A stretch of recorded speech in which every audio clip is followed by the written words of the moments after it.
রে ফেরেশতারা, আমার এই জীবনে নামাজ ছাড়ি নাই, আমি আর জীবনে কোনোদিন মিথ্যা বলি নাই, আমি আমার জীবনে কোনোদিন সুদ খাই নাই, আমি আমার জীবনে কোনোদিন ঘুষ খাই নাই।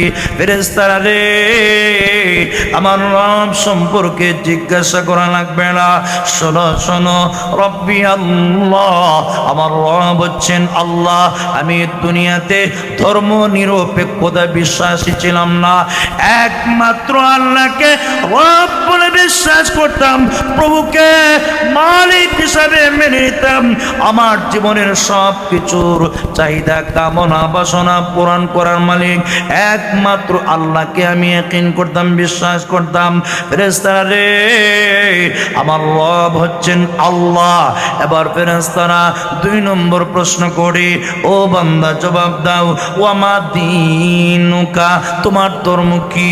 কোন ধর্মে বিশ্বাসী ছিলে? তুমি কি ধর্ম নিরপেক্ষতা বিশ্বাসী ছিলে, না ইসলাম ধর্মকে নিজের সবচাইতে প্রিয় ধর্ম হিসাবে মেনে নিয়েছিলে?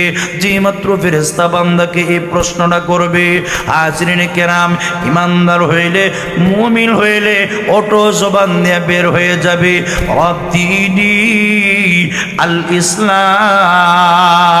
জোরে আওয়াজ দিয়ে বলুন সুবহানাল্লাহ।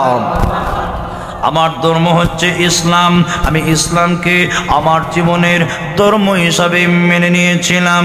আমি আর কোনো ধর্মে বিশ্বাসী ছিলাম না, আমি একমাত্র ইসলামই সঠিক ধর্ম বিশ্বাস করতাম।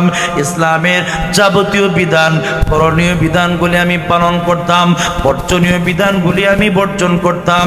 এইমাত্র বান্দা তৃতীয় প্রশ্নের জবাবটা দিয়ে দিবে, নবী বলেন, এবার ফেরেশতারা 3 নম্বর আর একটা প্রশ্ন করে বসে, ওমান হাদার রাজুলুল্লাযী বুইসা ফীকুম, ওই লোকটারে চিনুনি যাকে তোমাদের কাছে প্রেরণ করা হয়েছিল? ওই মানুষটারে চিনুনি যাকে তোমাদের কাছে প্রেরণ করা হয়েছিল? এমনি আল্লাহর নবী বলেন, লোকটা যদি মুমিন হয়, ইমানদার হয়, জবান দিয়া বের হয়ে যাবে, কেন চিনব না? উনি তো আমাদের নবী মুহাম্মদুর রাসূলুল্লাহ সাল্লাল্লাহু আলাইহি ওয়াসাল্লাম। জোরে বলেন না সুবহানাল্লাহ। এই মাত্র 3টা প্রশ্নের জবাব বান্দা দিয়ে ফেলবি, এমনি আল্লাহর পক্ষ থেকে ঘোষণা আসবে, আন সাদাকা আবদি, আমার বান্দা সঠিক বলেছে, আমার বান্দা 3টা প্রশ্নের সঠিক জবাব দিতে পেরেছে। ফেরেশতারা রে, আমার বান্দার জন্য জান্নাতি লিবাসের ব্যবস্থা করো। রে ফেরেশতারা, জান্নাতি লিবাস তাকে পরে দাও, জান্নাতি বিছানা তার জন্য বিছায় দাও। শুধু তাই নয়, দৃষ্টির শেষ সীমানা পর্যন্ত তার কবরটারে প্রশস্ত করে দাও, জান্নাতের সাথে তার কবরটারে সংযোগ করে দাও।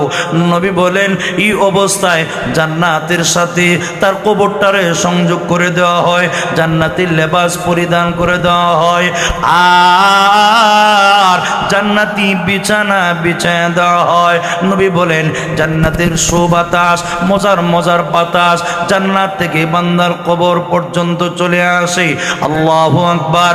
এই অবস্থায় বান্দা কিয়ামত পর্যন্ত, ইসরাফিলের সিংহাসন পর্যন্ত কবরের মধ্যে আরামের সাথে জিন্দেগি যাপন করবে। জুড়ে বলেন না সুবহানাল্লাহ।